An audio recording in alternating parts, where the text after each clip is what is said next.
apabila tuntutan para di Nusantara dikabulkan, maka akan ada 110 triliun untuk disalurkan kepada 70.000 desa seluruh Indonesia secara proporsional. Maka setiap desa akan dapat 1,3 miliar anak biasa di rekening desa. Ya, di rekening desa, bukan di kartu atau kantong kepala desa. Apabila di rekening desa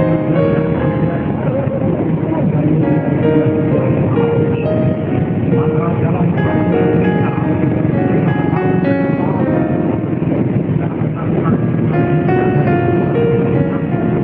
adanya atau maraknya mafia di dalam kehidupan perekonomian bangsa kita atau sosial ekonomi bangsa kita. Saya katakan itu semuanya adalah akibat rancunya ideologi. Akibat kita tidak ngerti apa itu sebenarnya ideologi Pancasila. Kita belum berhasil melahirkan Pancasila itu sebagai suatu kekuatan konkret di dalam ekonomi kebangsaan yang mencapai keadilan sosial di seluruh rakyat Indonesia. Belum, tapi sudah disapu oleh ideologi lain.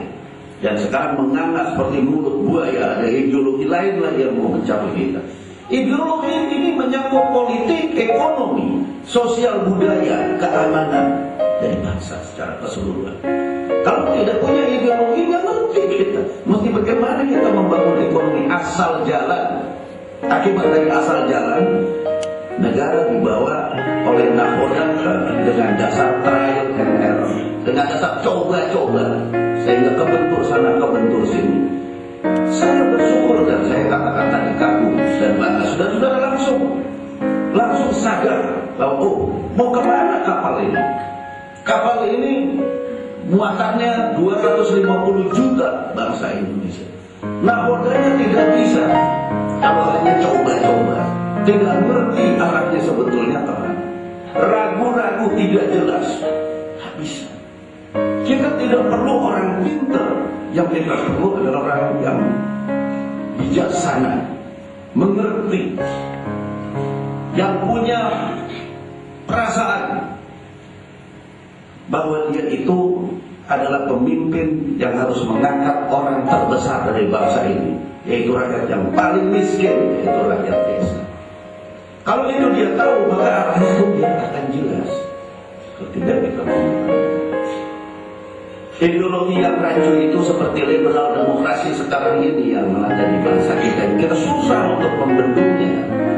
Tidak mungkin bisa ditegakkan apabila tidak ada disiplin di dalam suprastruktur, infrastruktur, dan sosial. Karena yang akan muncul apa? Kriminalitas terorganisir. Saya kemarin lihat Mas Sudir di televisi. Ya. Ini adalah satu kekuatan yang berdasarkan kesadaran untuk mendobrak kezoliman. Apa kezolimannya itu? Yaitu organized crime, kriminalitas terorganisir, mafia, yang membuat hidupnya rakyat desa itu panjang pada dasar yang paling miskin, sesusah, semiskin-miskinnya. Karena organized crime ini adalah satu-satunya yang paling berat ancaman untuk demokrasi. Bahwa kesejahteraan dan keamanan itu seperti mata uang logam pada kedua sisi. Kepada Pak Menteri terjawab bahwa Menteri dalam kebijakan minyak goreng ini mempersulit rakyatnya dan membuat menderita rakyatnya, tidak mengangkat rakyatnya. Sekarang kita uji lagi. Ternyata setelah harga 14.000 dengan subsidi 5.000, pengusaha nggak mau. Kenapa? Alasannya, kalau alasannya Pak Deddy Sitorus tadi, pencairannya rumit. Tapi sesungguhnya yang terjadi bukan itu. Yang terjadi adalah kalau dia terima subsidi, dia diaudit oleh BPDPKS. Dan kalau diaudit, dia akan ketahuan HPP-nya, harga pokok produksinya. Setelah kebijakan 14.000 diberlakukan, seminggu setelah itu, Komisi 6 dipimpin oleh Martin Simatulung melakukan kunjungan spesifik ke Medan. ke Riau dan ke Jambi. Kebetulan saya ke Medan. Di Medan, saya berdialog dengan Dirut PTP Holding dan semua holding termasuk anak usaha PTP INL, PT Industri Nabati Lestari, Saudara Hasim Bakil, dipandu oleh Pak Gani. Saya tanya, Pak, harga CPO hari ini berapa? 1.300. Kalau dengan asumsi harga CPO 1.300, saya tanya, HPP-nya minyak goreng curah itu berapa? Dia jawab 7.600. 7.600 dengan asumsi CPO 1.300 US. 7.600. Orangnya masih hidup, Pak Gani. Saudara Hasim Bakil masih hidup. Bisa ditanyakan. Berarti Pak, kalau dengan harga 14, ada Pak Darmadi waktu itu, waktu ikut hadir. Berarti Pak, kalau dengan harga 14.000 kemasan, sebetulnya pengusaha masih punya untung ya? Masih lah Pak, ada siki-siki, dia bilang gitu, untung. Jadi sebetulnya nggak perlu disubsidi Pak dengan harga 14.000, nggak perlu, sudah untung. Nanti kenapa pemerintah masih mensubsidi 5.000? Ya itulah Pak pengusaha. Nah ini pengakuannya resmi, rapat resmi di gedung PTPN 2 ya Pak ya, atau PTPN 3 Pak, di Deli Serdang ya. PTPN 3 kan, waktu itu kita datang itu PTPN 2. Mas Ron, gimana perhitungannya? Saya ulangi Pak ya. CPO HPP minyak goreng dengan asumsi CPO 1.300 US dollar itu hanya 7.600 rupiah. Ditanya sama Pak Gani sama Hasim Bakil. Gini Pak, 1.300 itu setara dengan 20.000 rupiah. 1.300 dikonvert pakai 14.000, itu seliter sekilonya artinya 20.000. Bapak, ini orang produksi yang ngomong. Iya, ini orang produksi bilang. Saya tanya di 1.300 Pak. Saya tanya waktu itu begini, harga CPO hari ini berapa? 1.300 dolar per metric ton. Ya. Kalau dengan harga CPO per dolar 1.300 per metric ton, ya kan HPP-nya berapa? Minyak goreng dari CPO menjadi minyak goreng. Dia bilang 7.600 rupiah. Nggak bisa Pak. Kilo per kilo. Iya, CPO-nya 1.300. Ya. Artinya 20.000 lebih per kilo. CPO diolah 1.500 menjadi CP10. Per metric ton Pak. Hah? Per metric ton. Iya, per metric ton kan 1.300 kalau kira kali 14.000 Pak. Kasarnya kan 20.000 sekilonya. Ya, nanti kita uji sampai. 20.000 rupiah per kilonya. Ditambah 1.500 untuk menjadi olein. Oleinnya di pabrik 21.000. Nah, kemudian ditambah lagi 1.300, iya. ya kan 1.300 dibagi 1.000 kan?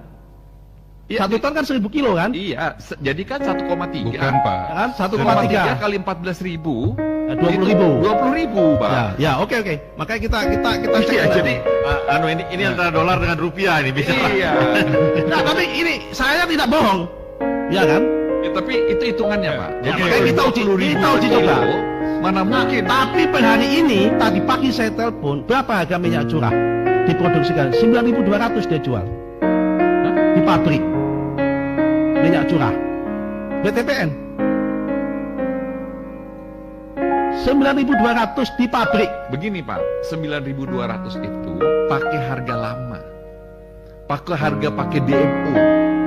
9.300 CPO, 10.300 olein. Ya sebentar Pak ya. Per hari ini Pak, ya kan per hari ini tadi saya tanya berapa hari ini? 9.200 dia bilang. CPO? Enggak, minyak goreng curah. Nggak ada. Dia bilang. Oh, per liter. Per liter, iya. 9.300, iya. Tapi itu pakai ini zaman kemarin Pak. Waktu pakai DPO. Pertanyaan saya sekarang, minyak goreng yang hari ini dikemas, yang dijual 2.300, yang baru diumumkan tanggal 15, tanggal 16 sudah langsung menjadi 2.000. Memang dia langsung 1 hari bisa produksi. Kan dia juga berarti itu beli bahan baku ketika bahan baku hasil DPO dan DMO. Coba kita cek sekarang di pasar. Hari ini ada 24.000, 23.000. Memang pengumuman tentang Permendak 11 ini itu baru kemarin, Pak. Berlaku tanggal 16 kan? Ini tanggal berapa? 17 kan? 2 hari. Memang dia langsung bisa produksi 2 hari. Ini kan berarti dia pembelian produksi ketika harga DMO dan DPO. Ya memang itu disimpan. Pertanyaannya dia untung 2 kali. Ketika dia beli bahan baku dengan bahan murah, harusnya dibeli 14.000. Kemudian hari ini dia buka dengan bahan baku yang lama, dia jual dengan harga 23.000, 24.000, berarti dia untung 2 kali. Dari bahan baku dia dapat subsidi karena DPO DMO, kewajiban memenuhi kewajiban, sekarang dia naikkan itunya. Negara bukan kalah. Bukan kalah.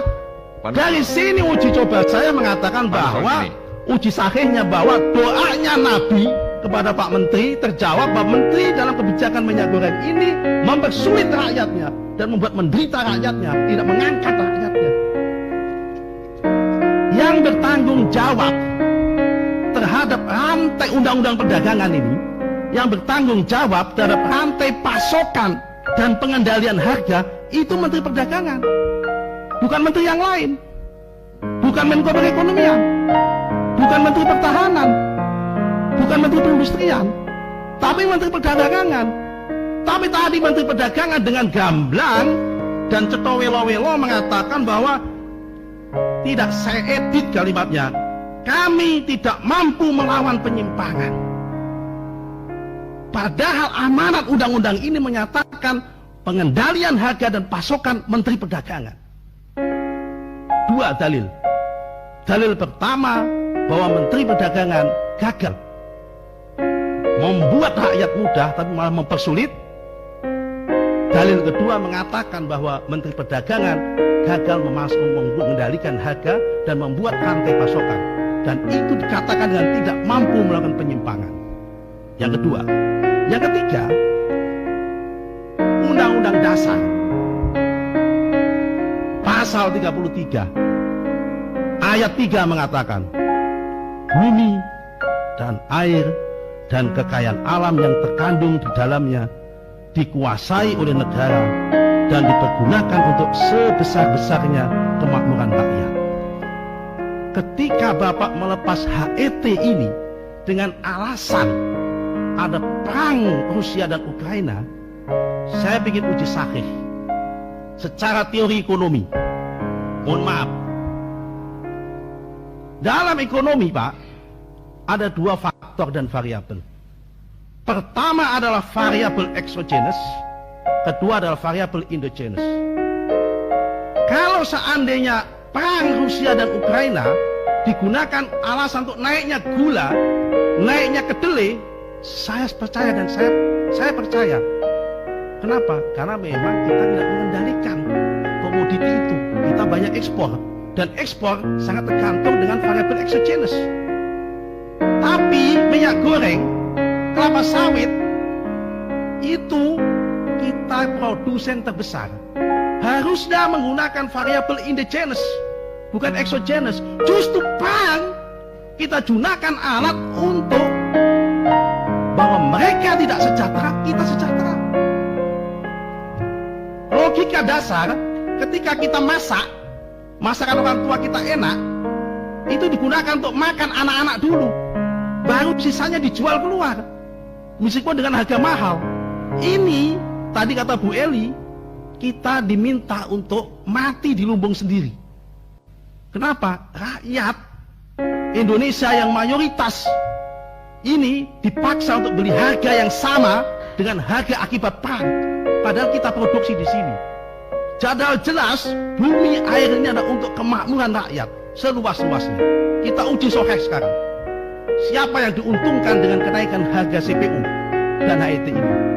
Tentunya adalah produsen, karena rakyat itu lebih banyak. 270 rakyat menikmati dengan harga mekanisme pasar, 270 juta menikmati dengan harga mekanisme pasar. Yang diuntungkan siapa? Mohon izin, data sawit kita 14,7 juta hektar, yang plasma hanya 42%, yang inti korporasi 58%. Yang inti yang besar hanya 16% menguasai 42%. 16 orang, 16 perusahaan menguasai 42%. Berarti ada 16 pengusaha menguasai sama dengan 42%. Berarti sekitar 7 juta dikuasai sama dengan petani. Berarti siapa yang diuntungkan? Pertama adalah 16 orang yang menguasai lahan 42% tadi. Dan ini bukan lahan dia, lahan negara. Karena HGU, dia hanya dikasih hak oleh negara untuk tukang tanam. Tukang tanam untuk apa? Untuk kepentingan rakyat. Tapi justru hari ini 270 juta orang menderita akibat itu. Berarti dalam konteks kebijakan ini, Pak Menteri Perdagangan gagal memenuhi amanat konstitusi pasal 33 ayat 3. Dalam konteks ini, saya tidak emosi, tapi ini fakta. Nah, sekarang pertanyaannya adalah kita kembalikan. Apa artinya ada kebijakan kita ini menjadi produsen kelapa sawit terbesar kalau tetap menikmati mekanisme pasar? Berarti sama saja tanah yang dipakai oleh para pengusaha sawit itu adalah tanah dia, bukan tanah negara. Selama 80 tahun jadi tukang tanam. Kalau dia itu tanahnya dia, boleh dengan alasan seperti itu. Jadi yang terakhir saya mengingatkan, saya tidak setuju kalau seandainya kebijakan yang kemasan itu digunakan dengan harga mekanisme pasar. Sebetulnya dalam kehadiran negara itu adalah keseimbangan. Ketika rakyat itu sudah mampu lagi membeli daya beli, maka ada keseimbangan. Kalau gula Bapak tekan sampai 12.500, tapi kalau sawit kenapa dilepas? Lagi-lagi negara ini adalah membuat sulit petani dan membuat sulit petani tebu dan membuat sulit konsumen, tapi memanjakan pengusaha kelapa sawit. Sekali lagi, memanjakan pengusaha kelapa sawit. Dari kelapa sawitnya saja 1 hektar dengan asumsi 2 ton dia mendapatkan 7 juta dengan harga 3.500 3.600 sekarang. Belum dikonversi menjadi CPO, belum dikonversi menjadi kelapa sawit. Pak Rudi Hartono ini punya kebun pasti paham tentang angka itu. Berapa kenikmatan yang dinikmati oleh para pengusaha itu. Dan ini justru tidak ditekan, tapi malah dikasih kesempatan untuk layan lebih terakhir. Yang terakhir, atas dasar apa?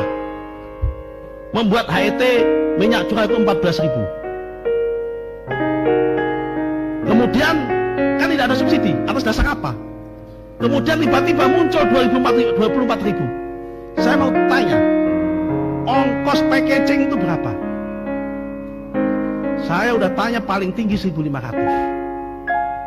Kalau harusnya harga curah itu 14.000 dengan asumsi minyak yang sama, berarti harga yang packaging harusnya itu adalah maksimal 16.000, bukan 24.000, 26.000.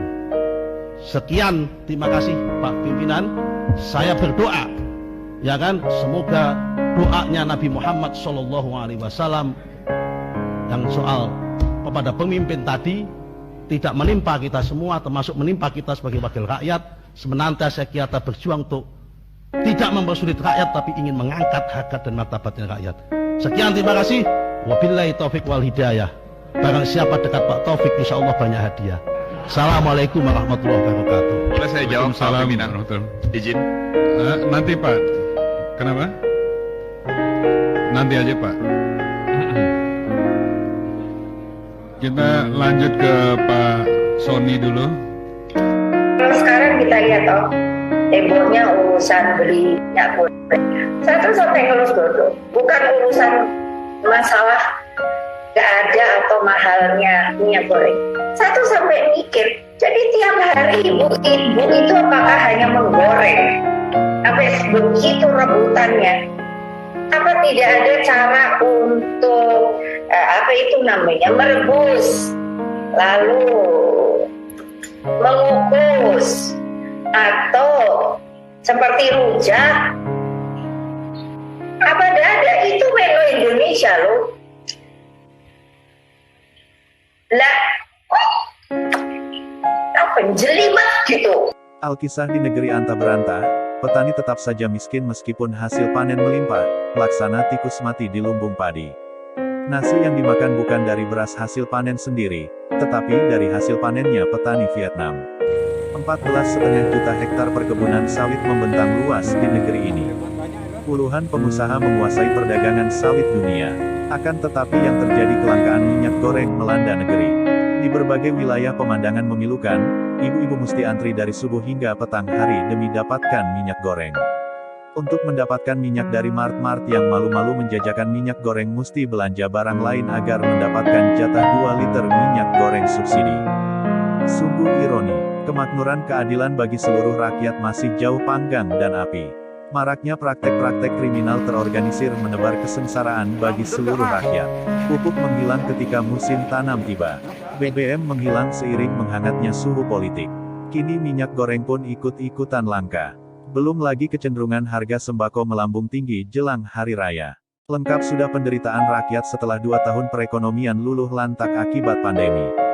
Berbagai cara dilakukan oleh pemerintah, dari penggelontoran subsidi, hingga presiden tenteng minyak goreng di ratas kabinet. Sampai-sampai lelucon tingkat dewa pun dicoba oleh elit-elit negeri. Meskipun dikecam berbagai kalangan utamanya kalangan bawah, pedagang gorengan, dan ibu-ibu, yang tak cukup terhibur, dengan pentas hiburan demo masak, merebus, mengukus, memanggang, membakar, dan merujak sebagai tradisi lokal bangsa ini. Berbagai asumsi dan spekulasi bermunculan dari ketidakcakapan Menperindak dalam mengurus tata kelola dan kebijakan perdagangan. Hingga kecurigaan adanya mafia-mafia bermain di balik langkanya minyak goreng saat ini. Rakyat butuh ketersediaan minyak goreng dan sembako dengan harga terjangkau. Bukan hiburan yang dipertontonkan para elit dan pemangku kebijakan. Bukan hiburan demo masakmu. Bukan perdebatan dan kecurigaanmu adanya mafia sakti yang tak kunjung terendus CCTV milik Pak Poli.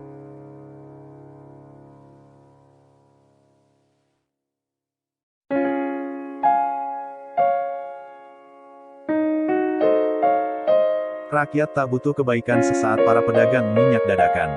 Dengan ribuan liter minyak goreng murah yang didapatkan dari privilege yang kalian miliki. Empati semu di balik niat jahat dan keserakahanmu mendulang suara pemilu. Di mana moralitas kebangsaan yang kalian miliki? Segala aturan yang kalian buat kalian sendiri melanggarnya. Pansos dan pencitraan. Deklarasi dukungan buat calon jagoan. Lagi-lagi rakyat kau jadikan objek ambisi politikmu. Sungguh memalukan. Kalau berkenan Pak, izin sampaikan kepada Pak Menteri atau ketika rapat dengan Menko, ini usulan Gubernur Jawa Tengah, ambil tindakan ekstrim Pak.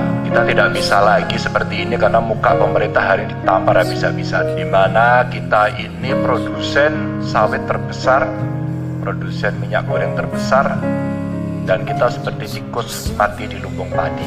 Mohon maaf kalau kalimat saya agak tidak kurang berkenan, karena kita kebingungan Pak di daerah, karena semua produksi dan kebijakannya ada di pusat. Maka kawan-kawan, para pengusaha, rasanya perlu diajak ngobrol. Kalau kaitannya dengan harga dunia, maka mari kita untuk merah putih, untuk rakyat tidak mengambil untung banyak-banyak. Ini soal moralitas. Dan Kementerian Perdagangan saya hakul yakin bisa melakukan ini. Saya masih kebingungan dan masih mencoba memahami, apakah dengan negara yang memproduksi dengan sangat tinggi, terbesar dunia ini, harus melakukan subsidi minyak goreng? Kayaknya kok keliru ini ya. Sehingga kucing-kucingan kita di bawah sangat tidak enak dengan rakyat. Satu sisi kemarin harga ditetapkan, HET dicabut, sekarang ini akan menjadi potensi terjadinya inflasi. Rasa-rasanya perusahaan minyak kan juga tahu, tanahnya juga tanahnya negara. Treatmentnya harus khusus, treatmentnya harus spesial. Kalau kita tidak lakukan itu, mohon maaf Pak, rasanya saya sebagai gubernur aja ikut malu gitu ya. Ini kondisinya. Mohon maaf sekali lagi, ini saya sampaikan karena mungkin suara saya itu mewakili banyak orang, mungkin. Dan saya tidak mau mengklaim, tapi itu yang terjadi.